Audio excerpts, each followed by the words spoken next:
Good morning students. Maths simple tips. ఇందులో ఇచ్చిన ఎక్స్ప్రెషన్కి 58 minus 7/15, 143 minus 9/14, 76 minus 11/25 ఇలా ఇచ్చారు. దీన్ని మనం చేయాలనంటే టైం టేకింగ్ ప్రాసెస్. ఈజీ వేలో చూద్దాం. ఇప్పుడు ఫస్ట్ ఉన్న 58 మైనస్ 1 చేయాలి. ఉన్న 58ని -1 చేస్తే 57. ఈ ఫ్రాక్షన్ పార్ట్లో 15 - 7 చేస్తే మనకు వచ్చేది 15 - 7 8 వస్తుంది.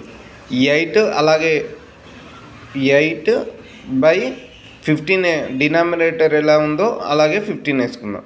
ఈ సాల్వ్ చేస్తే వచ్చే ఆన్సర్ ఇది.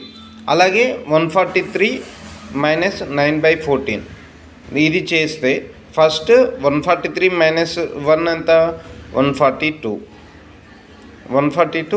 14 - 9 ఎంత వస్తుంది 5. అలాగే డినామినేటర్ సేమ్ కాబట్టి 14. ఇది సాల్వ్ చేస్తే ఈ ఆన్సర్ వస్తుంది. అలాగే మీరు 76 - 11/25 చేసి కామెంట్ పెట్టండి. Thank you.